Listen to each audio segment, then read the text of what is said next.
Tindash Kenst, who thought himself as the slender walker, approached the forbidding facade of Eisgnfort with a half-smile on his pallid lips. His hand strayed to the cataphranian mirror at his waist, the artifact wrapped tight as a mummified corpse. Lord Arkan's gift was still safe, and unbroken, just as it had been the last 100 times he had checked it. Not even the most gifted Geistcaller could count on surviving what followed if the mirror shattered with no one else around. No, better to wait out until the guards of Eisgnfort had allowed him inside before letting his dead friends out to play among the masses. He should have little problem gaining entrance. Even in these troubled times, a purse of hex-cut diamonds could see an unarmed man passage through almost any gate. Men had to eat, to drink, to dream of better lives. Since these omens had begun, that was truer than ever. When the fools let him past the Geist wards, they would have mere moments to regret their decision before it was too late. The spectral host would do its dark work. He would scoop the diamonds back up and move on, just as he had done at the previous fortress and the one before that. Eisgnfort's 8 towers were truly massive, the works of master masons from ages past. They were each large enough to house a few generations of the turnip-eating soldiery that had the temerity to call it their home. It had taken Kenst nearly half an hour to walk around the outer moat from the woods at the fortress's rear to the gatehouse, but time was no real issue to him. Since he had begun his studies under Lord Arkan, the idea of haste seemed foolish. Sooner or later, all souls found their homes in Deathly Shyish, the land of endings, and ultimately time became meaningless. On a more practical level, there were good reasons to walk slow. Though he had felt no eyes upon him, Kent knew that the fort's Castilians would be watching through arrow slits and sally-ports, their crossbows and halberds ready. The fortress had stood fast for centuries against Chaos Raiders and the undead of lesser necromancers alike. This necromancer turned the corner of the gatehouse's easternmost tower. Affecting an approximation of a smile, he prepared to make his offer to the owner of the spear or halberd he felt would be at his breastbone in moments.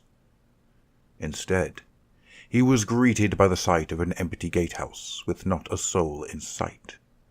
Twin pennants, each bearing the heraldry of the fortress, swayed idly in the breeze either side of a raised portcullis. To Kent's shock, the drawbridge was down and the gate ajar. He glimpsed birds making a nest in the murder holes, and a fox trotting past on the other side of the thick oaken doors. The Geistcaller looked around, fighting the urge to call out, but saw no one. Kent crossed the drawbridge and ventured inside, keeping one hand on the enchanted mirror. He felt a brief tingle as he crossed over the threshold, likely the emanations of a warding circle, its runes designed to keep out the deadwalkers and the demons. But Kent was still alive, technically speaking. There was a reason why the Mortarks favoured the living as well as the dead among their agents. Still, no one greeted him, nor barred his path. The absence of people was unnerving, even for one so used to being alone. Thus far, there was no sign of conflict. The fortress was intact. Kent pushed in further, eyes narrowed, and he paced across the courtyard. Through a partially open door, he thought he could make out a shock of blonde hair. He headed towards it, pushed against the oak door, his nose wrinkling at a strange briny smell that reminded him of his days walking the sea cliffs of Penultima.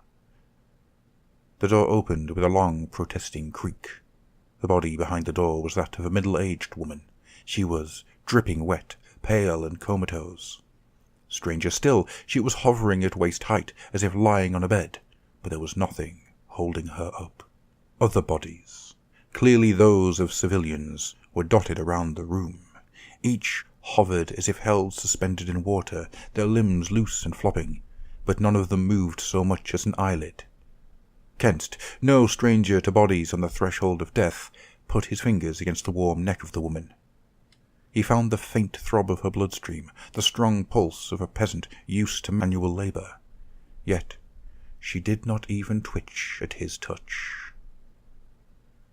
The smell of seawater intensified as he headed into the royal hall. The table was half set, dotted with dishes of simple yet abundant fare. Around it were 24 bodies, each floating in a sitting position a few feet above a high-backed chair. Those with long hair were framed by a halo of tendril-like tresses. The smell of the sea grew even stronger, strong enough to sting in Kent's nose. He swallowed as he noticed the walls here were dripping wet, water pooling where they met the flagstones. Muttering to himself, he unclasped the mirror at his side and unwrapped it with the care of a museum curator. Somehow he could hear the faint cawing of seabirds and the crashing of waves against rocks, sounds that he had listened to as a youth. Hands shaking, he removed another bandage from the mirror, and then another, painstakingly rolling them and tucking them away in his robes as he did so. A clutch of pale figures darted from the corridor ahead, bold and eyeless. They held long staves with blades stylized in the elven tradition. As they turned their blank skin sockets in Kent's direction, they grinned to expose pointed teeth and called out in a series of curt shouts as they ran towards him. The Geistcaller stumbled to interpose the table between them, fumbling the mirror as he did. It bounced off the arm of an ornate chair and clattered under the table. Jaw slack with fear, Kent darted to recover it, but it was just out of his reach. A wall of etheric force hit Kent like a crashing wave, staggering him. The elven figures were coming in fast, leaping over the table and springing from chair to chair. He pushed a hand at the nearest in the gesture of the black warding. Sizzling bolts of energy crackled from his palm to strike the nearest creature, but the elf thing dived under them, rolled, and came up with its halberd thrust forward in one smooth motion. The leading edge took Kent in the guts. He felt an electric burst of pain, his lifeblood squirting out to sheet all over the blade and splatter the food half-eaten on the banqueting table. The last sensation the Geistcaller remembered as a mortal man was the sight of the grinning sea creeper that had taken his life, the feeling of weightlessness and the smell of the seawater drizzling from his fingertips. Somehow, with ironclad certainty, Kent knew there was a far worse fate awaiting him.